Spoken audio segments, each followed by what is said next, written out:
There are probably a lot of people who've been faced with this week's soulmate question. Let me just read it to you. It says, my soulmate and I met when we were first out of college.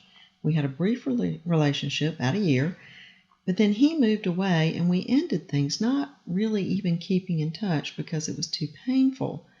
We recently connected on Facebook. He's getting divorced and my marriage has been less than happy for the last 5 years. Could this mean that we are meant to be together, and could it be a sign I give this soulmate relationship another chance? Whoa, slow down, Nellie. It's really nice to reconnect with old friends, but that doesn't necessarily mean the two of you are meant to be together. It's not necessarily a sign in the way I think you're using the word sign. So let's back up here. Let's start with you and your marriage and your lack of happiness, because the real question here is lurking just beneath the surface of what you ask. It's waiting to be discovered and addressed, and that is, why are you unhappy? Please, please, please don't say it's because your husband does this or doesn't do that.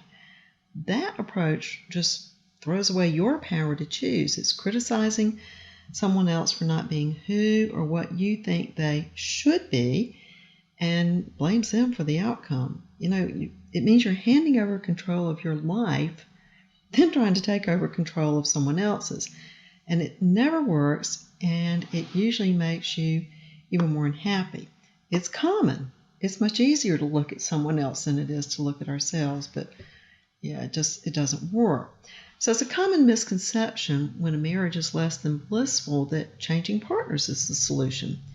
And, while that might work for a minute, you've only glossed over your own unhappiness, and then you're carrying it forward, unresolved, into any new relationship. So when the excitement of the newness wears off, that unhappiness is just going to pop up again, and you're going to find yourself saying things like, just keep creating the same old relationship over and over, or why do I keep attracting the same kind of men who only end up making me unhappy? Okay, hate to be the bearer of bad news, but it's not them, it's you.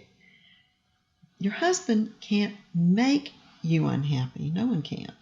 Your personal happiness has really very little to do with who you're with or even what circumstances you're in. And until you understand from the inside out why you feel unhappy, you're doomed to keep creating the same relationships and same situations and same circumstances over and over and over and over, and well, you get the picture. We all know someone who looks like they're in circumstances where they should be just over the moon happy, and they're not. It's not circumstances. You're ready to be happy when you're ready to accept responsibility for your own happiness and you stop looking for it in someone else. You and someone else can be happy together, but they can't make you happy. Your hope for a happy relationship, whether with your current spouse or someone new, can only come from you. Changing partners will not fix it. So, back to you.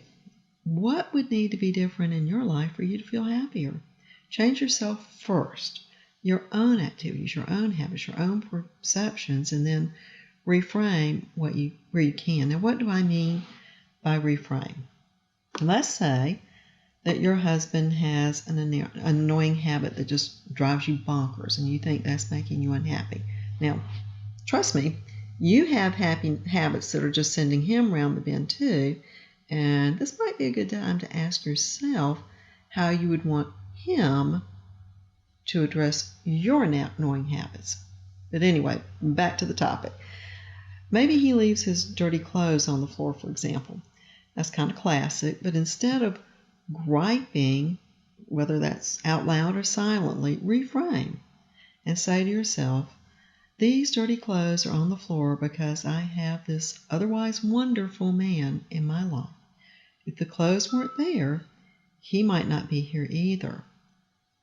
Do you really want him gone? Would you want him gone if there wasn't the prospect of someone else to quickly step in the void? After all, you have stayed for at least 5 years, as you characterize less than happy. So your husband must be doing something well. Now, maybe he's a good provider or a good dad, or maybe you two love the same movies, or maybe you're just using him so you don't have to be alone. Ooh, ouch.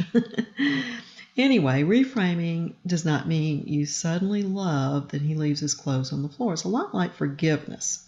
It's not that you're condoning it, you're just releasing its hold over you.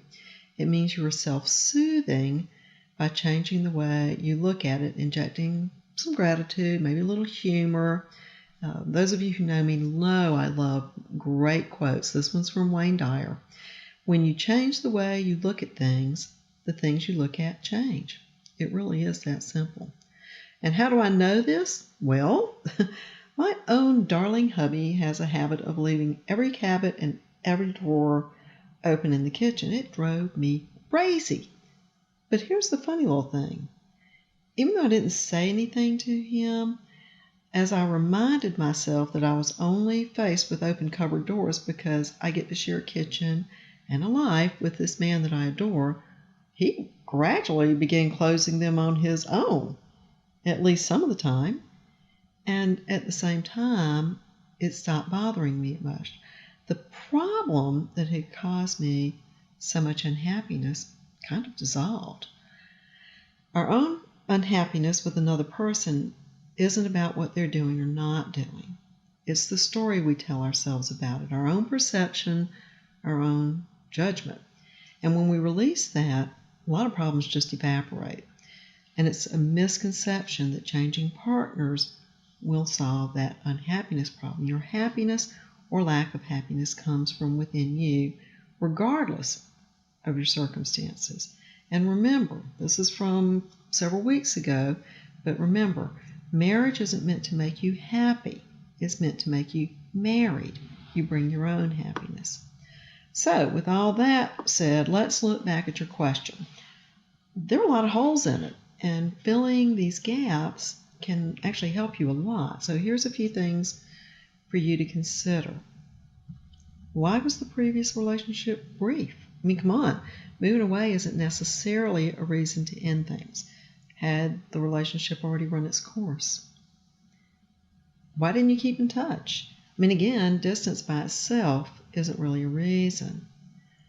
Why was it so painful? And more importantly, was it painful to both of you or just to you? Was it painful to you because you didn't want to end things and he did? Was it painful to you because you wanted him to stay and he wanted to go?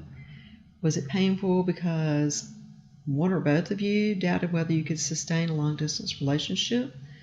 Was it painful because he wasn't ready to commit to you and wanted to keep dating others? I mean, this is crucial. Why was it so painful? I'm going to go here. Why do you think he was your soulmate? Or more to the point, why do you call him your soulmate and not your husband? Of course he was one of your soulmates, and so is your husband, and we are all human soulmates. We can have more than one wonderful romantic partner in a lifetime, as well as lots of other types of soulmate relationships. Here's something really, really important. Sometimes the one who got away takes on these almost mythical fairy tale characteristics, especially if things aren't all that happy in the present. We're really susceptible to dreaming about what might have been. So, with this gentleman, when people divorce, it's very normal and natural to reach out to friends from before the marriage. I mean, think about it. Your whole life is being recalibrated. Now, you didn't say whether he simply reconnected with you and just stated his own facts, or if he specifically asked if you're available and interested. But, bottom line, he's in a divorce and you're unhappy. And sadly, that's often a formula for failure. Just, give yourselves the gift of time and space so that each of you can sort through your own stuff before entangling each other. You're both in transition, and you could just be passing through each other's lives again, or maybe you've reconnected to embark on a completely different kind of friendship. So think ahead. Would you like to be friends from now on, whether or not you become a couple? And if so, conduct yourself in ways that would be consistent with that preferred outcome. And if it blossoms into romance later, you'll both be in better shape to nurture a new relationship. You know, the two of you have undoubtedly changed a lot since you were last in touch. You know, maybe you're more in sync now, maybe you're less in sync, but you still like each other. You might even discover that you were wise to part company as a couple.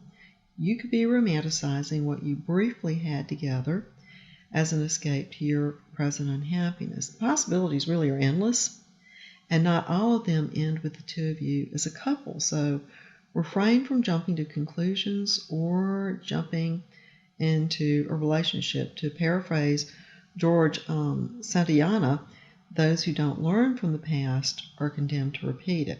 So again, you're both vulnerable, you're both in transition, your feelings are shifting, sometimes moment by moment, and they might not be reliable. When we're hurting or on wobbly ground, we naturally want to be soothed, and we can read too much into things. So find your own happiness first, then bring that into your relationship, whether it's used to rejuvenate and revive your current marriage or to end it and start fresh. But seriously, figure out why you're unhappy and why your marriage is unhappy, and then decide what you want to do about it.